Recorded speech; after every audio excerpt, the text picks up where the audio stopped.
पूजनीय श्रद्धेय श्री साहेब जी, सम्माननीय भक्त सज्जनों, भक्तिमयी ममता मूर्ति माताओं, बहनों एवं प्यारे बच्चों,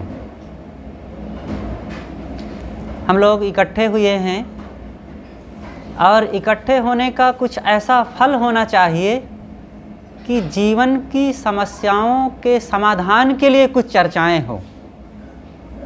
अक्सर लोग इकट्ठे होते हैं तो ऐसी बातें शुरू हो जाती है, ऐसे काम शुरू हो जाते हैं कि जिससे दिल की दूरियां बढ़ जाती है, एक दूसरे की प्रेम घट जाता है और प्रपंच हो जाता है, शांति भंग हो जाती है, संस्कारों की भी हानि होने लगती है।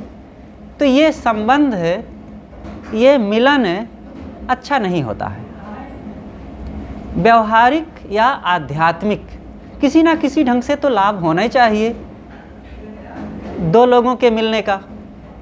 अब ये लाभ ना हो, मोह बढ़ जाए, चिंता बढ़ जाए, लोभ क्रोध काम बढ़ जाए, तो इससे अच्छा ना मिलना ही होता है। ना मिले, क्योंकि जिस मिलने से दुख हो जाए, जिस खाने से हम बीमार हो जाएं, उस चीज़ को खाएं, क्या मतलब है। तो हम लोग यहाँ इकट्ठे हुए हैं, कुछ जीवन से जुड़ी हुई बातों की चर्चा करते हैं। एक घर में एक व्यक्ति थे, बूढ़े थे, उनके 3 बेटे थे। एक बेटा था जो था तो छोटा, लेकिन इतना दबंग हो गया था कि अपने अन्य भाइयों को सताने लगा, और इतना सताने लगा कि उनको घर से बाहर निकाल दिया। अब वो बेचारे जिस किसी प्रकार से ज़िंदगी बिता रहे थे दोनों, जो ऐसा अनैतिक करेगा तो वो भला कितना सुखी रहेगा। थोड़े दिन बीते और वह भी दुखी, अनाथ, भयभीत, शोकित, रोगी होकर बिलबिलाते हुए उसके भी दिन बीतने लगे। ऐसे ही हमारे ज़िंदगी में भी घटना घटती है। हमारे यहाँ भी 3 लोग हैं। बूढ़ा कौन है जो सदा से है, वो है जीव। हर व्यक्ति एक जीव के रूप में है, और इसके 3 पुत्र हैं, भौतिकता, व्यवहारिकता और आध्यात्मिकता। 3 है, और एक बड़ा दबंग हो गया है। अब आप समझ सकते हैं कौन दबंग हो गया होगा। भौतिकता बहुत दबंग हो गई है। आज जिधर देखो उधर ही रुपए, पैसे, धन, जमीन, मकान, प्रॉपर्टी, शौक, श्रृंगार, भोगवाद, आसक्तिवाद, मोहवाद, यही तो सब भौतिकता है। जिधर देखो बालक, वृद्ध, नर नारी, कोई भी हो, सबके दिल दिमाग में भौतिकता हावी है। और इस भौतिकता के कारण व्यवहारिकता को भी चौपट कर डाले। भाई भाई का प्रेम नहीं रह गया, पिता पुत्र में बात नहीं हो पाती है, सास बहू एक दूसरे से तने तने रहते हैं, देवरान जेठान में तो बनती ही नहीं, ननंद भावज को तो क्या कहना। वो भावज ऐसी कि ननंद को आनंद ही नहीं। ननंद का अर्थ ही होता है ना आनंद। भावज से आनंद ना मिले तो उसे ननंद कहते हैं। ऐसी कोई परिभाषा ये नहीं है, लेकिन हाँ ऐसा मान लिया गया है। और सास ऐसी कि जो बहू को सांस न लेने दे। तो यही है, जहाँ पर भोगवाद, भौतिकवाद और चीज़ों को महत्व दिया जाएगा तो यही सब होगा ही। हमारे गुरुदेव जी सद्गुरु अभिलाष साहिब जी कहा करते थे, धन धन नहीं है, जन धन है। जन, जन का मतलब है घर के लोग, जो हमसे मिलने जुलने वाले हैं, जिनके साथ हम रह रहे हैं। वो भाई, पिता, माता, पति, पत्नी, बेटी, बेटा, सास, बहू, अतिथि, जो कोई भी हों, जिनके साथ रह रहे हैं, वे सब धन हैं, उनको महत्व देना चाहिए, उनको सम्मान मिलना चाहिए, उनको प्रेम मिलना चाहिए, उनको सुविधाएं मिलनी चाहिए, लेकिन उनके तरफ हम ध्यान नहीं देते। चीज़ों की तरफ ध्यान है। चीज़ों के लिए भाई को धक्का दिया जाता है, चीज़ों के लिए पति को सताया जाता है, शौक श्रृंगार के लिए और अपनी इच्छाओं कामनाओं को पूरा करने के लिए पत्नी को लोग परेशान कर देते हैं। कैसा संसार है ये। कोई किसी के दिल में उतर करके नहीं जानने की चेष्टा करता है कि इनका मन कैसा है, ये सुखी है कि नहीं, प्रसन्न है कि नहीं, निश्चिंत है कि नहीं, इनके मन में कोई पीड़ा तो नहीं है। कभी कोई चिंता करता है? जिसे निकट के व्यक्ति कहते हैं, पति पत्नी भाई माता पिता भी, सबको केवल धन कौवा की तरह मुँह बाए ताकते रहते हैं। पत्नी पूछती है कि कितना लाए, पिता पूछता है कि क्या कमा कर के लाए हो, क्या कमाए हो, मित्र पूछते हैं कौन सी नौकरी मिली है, कोई हितैषी साधक संत होते हैं कि तुम्हारा मन शांत है कि नहीं, प्रसन्न रहते हो कि नहीं, निश्चिंत हो कि नहीं, कोई मन की पीड़ा तो नहीं है। मन की पीड़ा को मिटाओ। आज सब तरफ सुविधाएं बढ़ाई जा रही है, चीज़ें कमाए जा रहे हैं, ज़मीन बढ़ाई जा रही, घर बड़े हो रहे हैं, लेकिन दिल दिमाग सबका छोटा हो रहा है। अंतःकरण सबका मलिन धूमिल होता जा रहा है। प्रेम एकदम समाप्त होता जा रहा है। ऐसे में भला कैसे हम सुखी हो पाएंगे? क्या चीज़ों के बढ़ने से केवल कोई सुखी हो सकता है?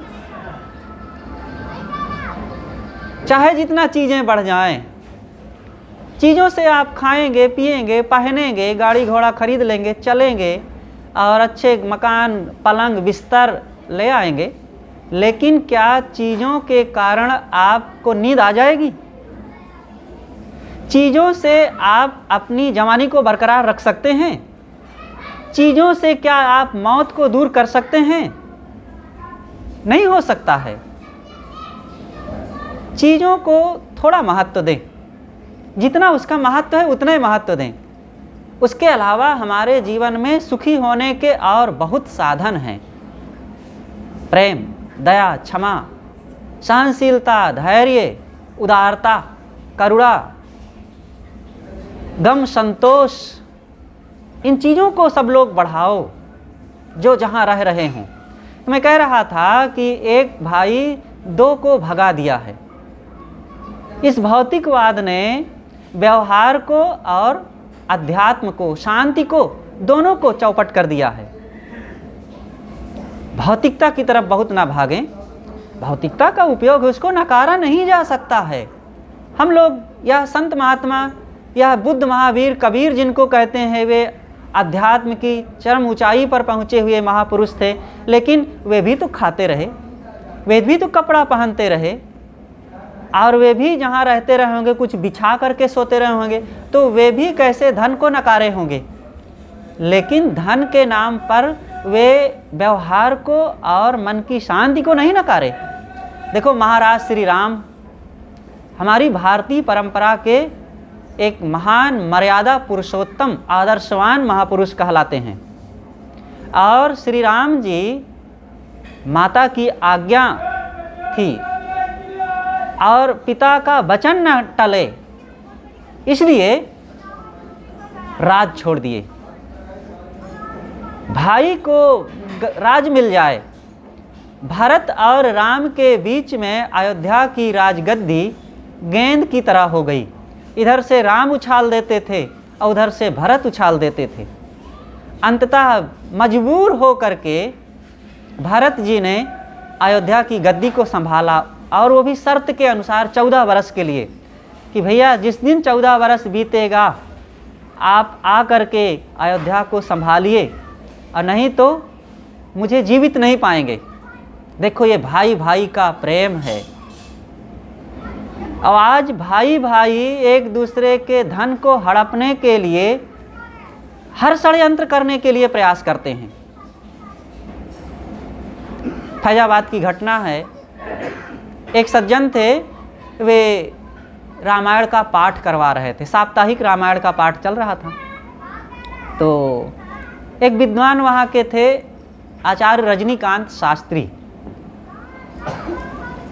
तो उधर घूमने निकले तो आवाज़ आ रही थी, बड़ा थोड़ा शोर शराबा और चहल पहल हो रही थी। तो चले गए, देखें क्या हो रहा है।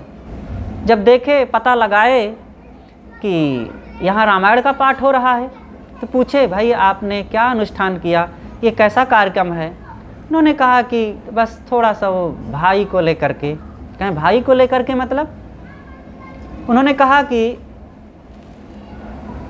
एक ज़मीन थी, ज़मीन के कारण भाई से मुकदमा चल गया था, तो हमने संकल्प कर लिया था कि अगर हमारी विजय हो जाएगी तो हम रामायण का पाठ करवाएंगे। तो रजनीकांत शास्त्री जी ने लिखा कि मैं उस व्यक्ति को कस के डांटा कि मूर्ख कहीं का, जिस रामायण का तू पाठ करवा रहा है वो राम के जरा उनके विचारों को और उनके जीवन कर्मों को एक बार सोच लिया होता तो तुझे ये सब प्रपंच करने की ज़रूरत ही न पड़ती।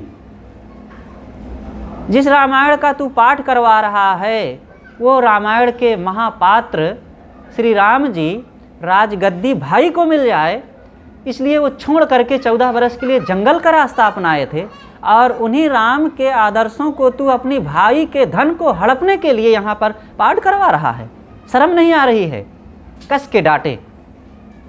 और फिर तुरंत उन्होंने पाठ वोट बंद करवाया, और जिस भाई से मुकदमा लड़ रहे थे, जीते थे, उसको बुलाए और कहे कि भैया हम इतने दिनों से जो लड़ रहे थे हमारी बहुत बड़ी भूल थी, और ये जो हमने रामायण का पाठ करवाया ये पाठ नहीं है, हम तो और दुश्मनी के बीज को मजबूत कर रहे थे और अपने पाप कर्मों को और हरा भरा कर रहे थे। अब हम उस लड़ाई को पूरी तरह से यहीं बंद कर देते हैं और ये ज़मीन हम दोनों की है, और इसके लिए कोई विवाद की बात नहीं, आप चाहे पूरा ले लीजिए। ये है प्रेम। जहाँ भी रहें लोगों को महत्व दीजिए। आप लोगों को महत्व नहीं देंगे तो आपके जीवन में कर्मों में बहुत मलिनता आ जाएगी, और जिन अपने बाल बच्चों के लिए, अपने शरीर के लिए पाप किया जाता है, किसी को धोखा दिया जाता है, वो बाल बच्चे भी एक दिन हमको धोखा दे देते हैं, घर से निकाल देते हैं, घर में रहना मुश्किल हो जाता है, भोजन देना मुश्किल हो जाता है। यही प्रीतम नगर की घटना है। एक बूढ़े सज्जन थे, सद्गुरु अभिलाष देव जी के पास वे गए एक बार। उन्होंने कहा कि साहब मेरे 2 लड़के हैं, एक यहीं एक बड़े विद्यालय में, शायद विश्वविद्यालय में या किसी बड़े विद्यालय में लेक्चरर है, और एक कानपुर में रहता है, वो डॉक्टर है। तो मैं छोटे के पास यहीं रहता हूँ, लेकिन बहू कहती है कि पिताजी आपका दूसरा बेटा भी तो है, उसके पास भी रह लिया करो कभी, और वो उपेक्षा कर देती है मेरी कई बातों में, भोजन पानी देने में भी। तो महाराज मैं एक दिन गया बड़े बेटे के पास, कानपुर डॉक्टर के पास, 2-3 दिन 4 दिन बीते, तो वहाँ से भी आवाज़ आने लगी कि हम लोग छोटे से कमरे में किराए पर रहते हैं और ड्यूटी जाते हैं, बच्चों को डिस्टर्ब होता है, पिताजी वहीं रहते। ये समस्या आ गई।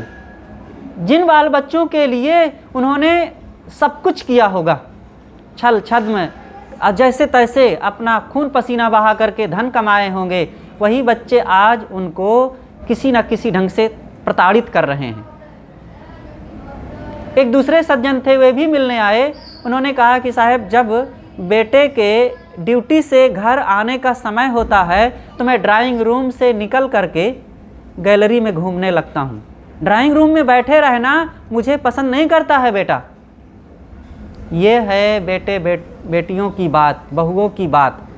और उन्हीं को संपन्न बनाने के लिए, उन्हीं को जैसे तैसे धनी बनाने के लिए हमने सदाचार, सदकर्म और व्यवहार, परमार्थ सबको ताक में रख दिए थे।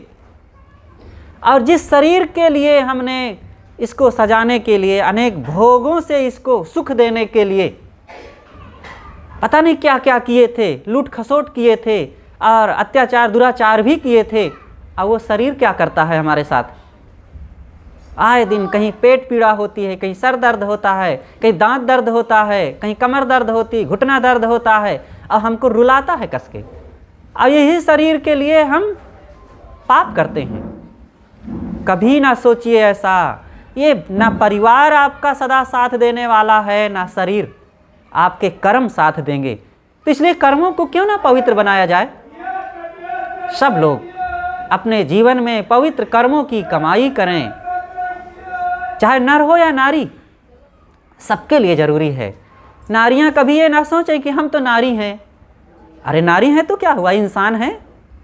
आप जब गलत काम करती हैं तो भय होता है, दुख होता है। किसी के साथ सुंदर बर्ताव करती हैं तो प्रसन्नता होती है, शांति संतोष मिलता है। तो क्या आपके अंदर पाप और पुण्य की भावना नहीं है? जब पाप करेंगे तो क्या पाप नहीं लगेगा? और जब पुण्य करेंगे, अच्छा करेंगे, सेवा परमार्थ का काम करेंगे, तो क्या इससे आपका लोक परलोक नहीं सुधरेगा? अवश्य सुधरेगा। इसलिए सबको समान गति से धर्म परमार्थ और भक्ति भजन में आगे बढ़ना चाहिए। आज धर्म को लोग छोड़ने के लिए तैयार हैं। कहते हैं अरे धर्म की शरण में नहीं जाना है, धर्म बहुत बकवास है। जिस अर्थ में वे कह रहे हैं ठीक भी कह रहे हैं। अगर आप हिंदू, मुस्लिम, जैन, बौद्ध, सिख, ईसाई को धर्म मानते हैं तो निश्चित ही ये बकवास हैं, क्योंकि ये लड़ना सिखाते हैं, भाई भाई का गला काटना सिखाते हैं। हिंदू कहते हैं गर्व से कहो हम हिंदू हैं, तो गर्व से हिंदू कहेंगे तो इसका मतलब है कि हम मुस्लिम लोगों को चिढ़ा रहे हैं। और मुस्लिम लोग अपने गर्व से कहते हैं कि इस्लाम की शरण में आने से, कुरान को अपनाने से, अल्लाह को मानने से, मस्जिद में जाने से कल्याण होगा। जो नहीं वहाँ पहुँचता है वो काफिर है, नरकगामी है, दोजख में जाएगा। तो ऐसे धर्म को तो दूर से छोड़। ये धर्म नहीं है, ये संप्रदाय हैं, मत मजहब हैं, परिपाटियाँ हैं। धर्म आपके साथ रहता है। आपका सुंदर स्वभाव, दया, क्षमा, करुणा, प्रेम, सहनशीलता, संतोष, ये धर्म है। और ये धर्म को बांटा नहीं जा सकता है। एक मुसलमान को भी यही ज़रूरत है, एक हिंदू को भी यही ज़रूरत है, एक स्त्री को भी, एक पुरुष को भी, एक शहरी आदमी को भी, एक देहाती आदमी को भी, और अमेरिका इंग्लैंड वालों को भी यही ज़रूरत है। और चंद्रमा पर भी अगर इंसान होंगे तो वे उनको भी यही ज़रूरत है कि दया, क्षमा, प्रेम, करुणा सब के लिए ज़रूरी है। इसलिए ये सार्वभौमिक धर्म है, इसको हमें अपनाना चाहिए और इसको हम अपने घर से शुरू करें। अपने लोगों में प्रेम, सहानुभूति, सेवा, सद्भाव, विनम्रता, सहनशीलता अपनावें। देवरान जेठान घर में रह रही हैं, चीज़ों को लेकर के लड़े नहीं, लोगों को महत्व दे। दो देवियां एक घर में रहती हैं। एक व्यक्ति बाजार गया, बाजार से साड़ी लाया, 2 साड़ियाँ लाया। एक साड़ी 1000 रुपये की थी और दूसरी साड़ी 1100 रुपये की थी। आकर के उन्होंने ऐसा कहा घर में, हो सकता है दोनों एक ही कीमत की रही हो, लेकिन जैसे ही अलग अलग कीमत बता दिया, 1000 और 1100, अब दोनों की नज़र 1100 पर पड़ गई, मुझे वही मिले। और ऐसी स्थिति में चीज़ों का महत्व बढ़ गया, व्यक्ति का महत्व घट गया। अगर वे समझदार हैं दोनों देवियाँ, तो छोटी कहेगी कि नहीं, मुझे साधारण वाली मिलना चाहिए, दीदी को मिल जाए अच्छी वाली, और वे प्रसन्न रहेंगी तो उनकी प्रसन्नता से मेरी प्रसन्नता है और हम लोग आपस में खुश रहेंगे। ये है समझदारी की सोच। अब बड़ी सोचेगी कि नहीं, मैं तो बहुत पहन ओढ़ चुकी हूँ, मैं बहुत सौ श्रृंगार कर चुकी हूँ, मेरी छोटी बहन को मिल जाए, अच्छी वाली उसे मिल जाए, और वो पहनेगी। तन ढकने के लिए तो 10,000 वाली भी अच्छी है, क्या उसमें तन नहीं ढकेगा, और मैं उसे ले लूँगी। ये है जब समझदारी, अच्छा स्वभाव, संस्कार होता है तो ऐसे विचार उत्पन्न होते हैं, और ऐसे विचारों में फिर परिवार का प्रेम बढ़ जाता है, सब में एकता बढ़ जाती है, और बच्चों को अच्छे संस्कार मिलने लगते हैं, और माता पिता को गर्व होता है कि हमारे बच्चे योग्य हैं, हमने जो उनको शिक्षा दिया, संस्कार दिया है, वो आज हमारे सामने फल फूल रहा है। इसलिए माताओं, बहनों, भाइयों, इन चीज़ों पर हमें विचार करना चाहिए। इसकी कमाई करना है, और ऐसी विचारधारा से, ऐसी सोच से फिर बच्चों को बहुत अच्छे संस्कार मिलते हैं। इन संस्कारों को जो कमाता है, बच्चों को देता है, उनका जीवन बड़ा खुशहाल होता है। तो व्यवहार की कमाई करें, चीज़ों के लिए लोभ लालच ना करो, बहुत ज़्यादा गुजारा करो। धन जोड़ जोड़ करके और रुपए पैसे बढ़ा बढ़ा करके, ज़मीन प्रॉपर्टी बढ़ा बढ़ा करके क्या हो जाएगा? ठीक है, समय संयोग अच्छा है और सहज रूप से आपको मिल रहा है तो करो, लेकिन अपने परमार्थ की कमाई को और अपने ही भाई बंधुओं को गिरा करके, अपने ही बाल बच्चों को ढकेल करके, उनको नज़रअंदाज करके अगर आपने धन बढ़ा लिया तो क्या बढ़ा लिया? आज यही हो रहा है। धन कमाने की होड़ में पुरुष तो कमाता ही है, पत्नी भी, मेरी भी नौकरी लगे, नौकरी ना लगी तो कहती है अरे हम इतना पढ़ाई लिखाई किए, बेकार हो गए। पढ़ाई लिखाई उनकी बेकार है नौकरी के बिना, और नौकरी कर लिए तो अब भागने लगे घर से ऑफिस, 8-8 घंटे ऑफिस में रह रहे हैं, और यहाँ बूढ़े अनाथ पड़े हैं, बच्चे बेसहारा पड़े हैं, और उधर पति महोदय भी कमाते हैं। शाम को आए, दोनों मुरझाए हुए मायूस बिस्तर पर गिर पड़े, लगता है कि डंडों से पीटे गए हों। अब कौन भोजन बनावे, कौन घर की सफाई करे, बच्चों को कौन प्यार दे, और घर की व्यवस्था कौन संभाले? माता पिता से बात कौन करे जा कर के कि पिताजी कैसे हो, खाए हो कि नहीं खाए हो, तबीयत कैसी है? और बच्चे दिन भर स्कूल से आ गए 3 बजे ही, अब वो चाबी उनको दिए रहते हैं, आवें निकालें, ठंडा वंडा जैसे हो खाएं, और टीवी देखते रहें दिन भर, अब बकवास सुनते रहें टीवी से। और ऐसी स्थिति में एक झटके में पूरा परिवार थोड़े दिनों में बर्बाद हो जाता है। सोचिए समाज कैसे बदलता है, परिवार कैसे खराब होता है। वही है कि एक भाई ने धक्का दे करके 2 भाइयों को निकाल दिया है। आज बड़ी तेजी से व्यवहारिकता और आध्यात्मिकता दोनों चौपट हो रही है। कि कारण क्या है? भौतिकता हावी है हमारे दिल दिमाग में, और अंतिम में ये धन भी काम नहीं आता है। एकदम स्वास्थ्य को दांव पर लगा करके हमने व्यापार बढ़ाया, धन कमाया, और रोगी हो गए, ब्लड प्रेशर आ गया, शुगर आ गया, हाई डिप्रेशन हो गया, और बड़े बड़े रोग आ गए। अब धन जितना भी कमाए थे वो सबको लगाने के बाद भी वो स्वास्थ्य नहीं मिल पाता है। लूले लंगड़े अपाहिज बन करके 50 के बाद ही घर में टेढ़े टेढ़े चलते हैं, पेट सहलाते रहते हैं, भूख लगती नहीं है, और गोलियां खाते रहेंगे, हॉस्पिटल का चक्कर लगाते रहेंगे, और खूब पैसे गंवाते रहेंगे, और फिर भी घमंड रहेगा कि साहब पैसा ना कमाए होते तो आज स्वास्थ्य हमारा बहुत बिगड़ गया होता। हम कहते हैं कि अगर पैसे के लिए ना भागे होते तो आपका स्वास्थ्य सही रहता।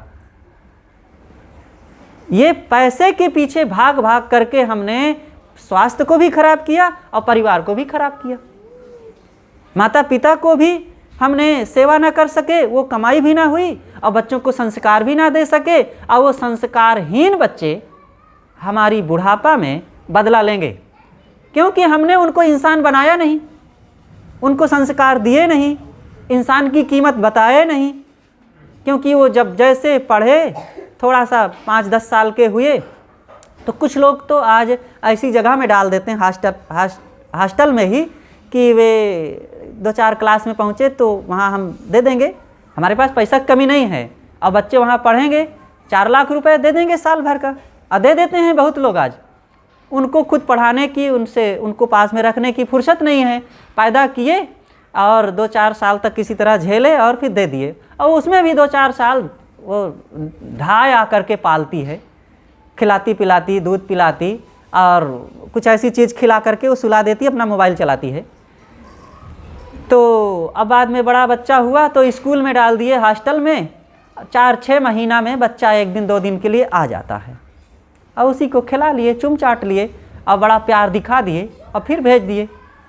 तो बच्चा भी सोचता है, देखो जब पास में रहा जाता है तो ममता बढ़ती है, प्रेम बढ़ता है, सद्भाव बढ़ता है, अपनत्व बढ़ता है। अब दूर रहने से माता पिता भी निश्चिंत है, लापरवाह है, ठीक है अच्छा ही होगा बच्चा, और यहाँ से जपते भी रहें तो कौन फ़ायदा है। और बच्चा भी सोचता है कि मैं जहाँ रह रहा हूँ वहाँ के बारे में सोचूं, ये मन का काम है। जहाँ रहेंगे, जिसके पास रहेंगे, जैसी परिस्थिति में, जैसी संगति में रहेंगे, उसी के आसपास ही तो सोचेगा। तो जहाँ जिन लोगों के पास, जिस कल्चर में, जिस सभ्यता में और जिन खान पान रहन सहन में रहेगा, बच्चा वहाँ का सोचेगा, वहाँ के अनुसार रहेगा। माता पिता के लिए कोई उसको फिक्र नहीं, और यही सोचेगा कि अरे माता पिता हैं मेरे, ठीक है। और बड़ा हो करके फिर वही माता पिता की याद भी नहीं करेगा, अब पास में रखना भी नहीं चाहेगा, और रखने में उसको शर्म भी लगेगी, और हो सकता है छोड़ छाड़ के, क्योंकि हाई क्लास का बना दिए हैं, पढ़ा लिखा करके बहुत लायक बना दिए हैं। अब वो आपको नालायक समझ करके चला जाएगा अमेरिका इंग्लैंड, और कोई काम का नहीं, घमंड बना रहेगा कि हमारा बेटा अमेरिका चला गया। अरे अमेरिका चला गया तो आपको क्या मिल गया? रो यहाँ बैठे बैठे, आंसू बहाओ और कुत्ते के सहारे रहो और नौकर के सहारे रहो। एक व्यक्ति एक बच्चे को पैदा किया और 20 साल तक पाला पोसा और उसको बीच में बुढ़ापे में छोड़ करके चला गया। और एक व्यक्ति कुत्ते को पाला और 4 दिन रोटी दिया और ज़िंदगी भर उसके साथ रहा। बताओ कौन ज़्यादा प्यारा है, बेटा कि कुत्ता?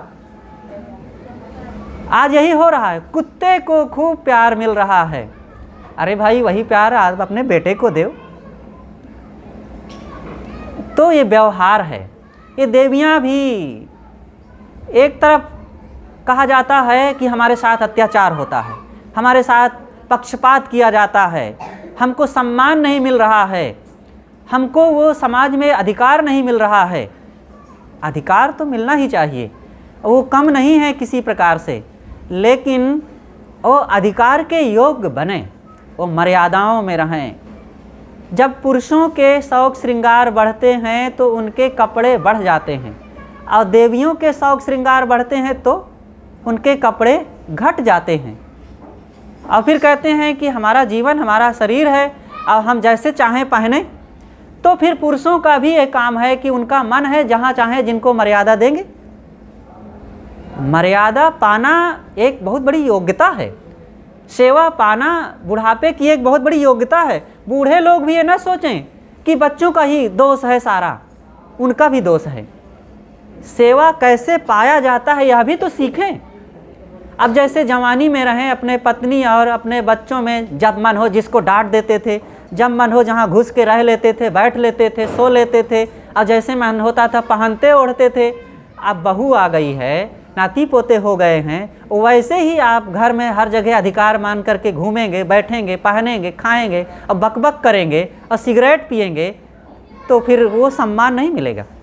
सम्मान पाना, प्रेम पाना, सेवा पाना भी एक योग्यता है। इसलिए बुढ़ापे को कैसे सुखद बनाया जाए, इसकी तैयारी सबको करना चाहिए। अंतिम बात है कि परमार्थ, आध्यात्मिकता, सबको आध्यात्मिक कमाई करना चाहिए। ये जीवन हमारा देखो निरंतर बदल रहा है, शरीर निरंतर बदल रहा है। बुढ़ापा आएगा, शरीर कमज़ोर होगा, और एक ना एक दिन कमज़ोर होगा ये शरीर, और सब कुछ बदल रहा है। ये संसार बड़ा विचित्र है। आज कल में यहाँ हमारा जीवन दूसरी तरफ जा रहा है। बुढ़ापा आता है और एक ना एक दिन वो असमर्थता आएगी, कमज़ोरी आएगी। वो दिन सदा रहते नहीं हैं किसी के, सदा ना रहा है, सदा ना रहेगा, जमाना किसी का, नहीं चाहिए दिल दुखाना किसी का। इसलिए भजन का काम करें। मृत्यु सबके सामने मड़रा रही है, बुढ़ापा आ रहा है, शरीर क्षीण हो रहा है, और अगर हमने भजन नहीं किया, सद्भाव हमने कमाया नहीं, और मन में संतोष, शांति, क्षमा, गम अपनाए नहीं है, तो हमारा जीवन बस केवल चीज़ों का बंडल बन करके रह जाएगा। इसलिए हर नर नारी के लिए ये ज़रूरी है कि सद्कर्मों की कमाई करें और संयम सदाचार की कमाई करें, सेवा करें और बुढ़ापा की तैयारी करें। निरंतर शरीर क्षीण हो रहा है, आत्मा को पहचाने। ये शरीर में केवल हड्डी मांस चाम के हम एक बंडल नहीं हैं, ये शरीर के अंदर एक ज्योतित आत्मा है। अपने आप को पहचाने। आत्मा, सदगुरु कबीर ने कहा है, आत्म ज्ञान बिना नर भटके, कोई मथुरा कोई काशी, पानी में मीन पियासी, मोहि सुनि सुनि आवे हासी।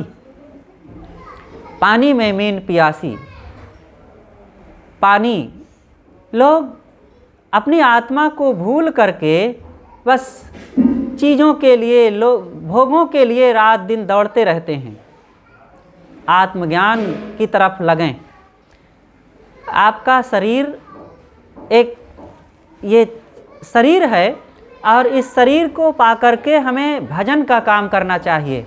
और भजन ना करके शरीर को संवारने देखने, जैसे कि एक व्यक्ति घोड़ा पाले, अब घोड़ा पाल करके उसको खिलावे, उसकी मालिश करे और उसको सजावे, फुलरा और उसको हर प्रकार से सजावे, उस पर सवारी ना करे, तो उस घोड़े को सजाने और उसको फुलरा सजाने और अनेक प्रकार से उसकी सुव्यवस्था करने से क्या लाभ हुआ? घोड़ा तो इसलिए होता है कि उसको खिला पिला करके उसकी सवारी किया जाए।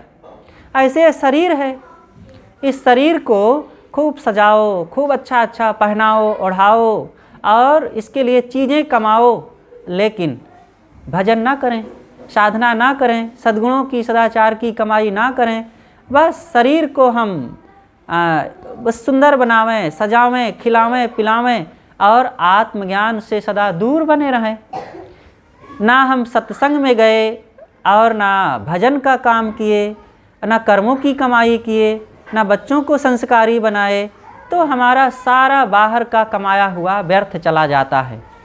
इसलिए हम सब लोग अध्यात्म की शरण में जाएं। हर इंसान को किसी विवेक वैराग्य संपन्न संत के पास जाना चाहिए और उनसे दीक्षा संस्कार लेकर के, देखो इसी संस्कार के लिए यहाँ पर आज इकट्ठे हुए हैं। यहाँ घर की गृहिणी देवी ने ये संकल्प किया कि हम गुरु संतों की संगत में लग करके हम भजन का काम करें, सेवा करें, सत्संग करें और अपने जीवन में आत्मज्ञान आत्म कल्याण की कमाई करें। तो हर इंसान को ये सब काम बड़े उत्साह, बड़े प्रेम से करना चाहिए। तो मैं अपनी बातें शुरू किया कि ये जीवन जो मिला हुआ है कि भौतिकवाद में ही ज़्यादा हम ना पड़े रहें। भौतिकता की ज़रूरत है, लेकिन उससे भी ऊपर उठ करके आपस में प्रेम कमावें और प्रेम कमाने के साथ साथ शांति की भी कमाई करो। और शांति की कमाई तब होगी जब हम संतों की संगत और सद्ज्ञान सदाचार को अपनाएं। यहाँ पास में देखो आश्रम है। सदगुरु अभिलाष साहेब जी एक महान संत, ज्ञान बोध वैराग संपन्न एक महान ज्ञानी पुरुष, यहीं पास में उनका आश्रम है। आप सबका सौभाग्य है कि वहाँ जा कर के संतों से ज्ञान विचार सत्संग का लाभ लें और अपने जीवन को भजन भक्ति से संपन्न बनावें। आप लोगों के बीच में काफ़ी देर से अपनी बातें कुछ कहता रहा और ज्ञान की चर्चा होती रही। अपनी बात यहीं पर मैं समाप्त करता हूँ। अब आगे हमारे बीच पूज्य साहेब जी विराजमान हैं, उनके ज्ञान विचारों से आप सब लोग लाभान्वित हों। बोलिए सद्गुरुदेव की जय।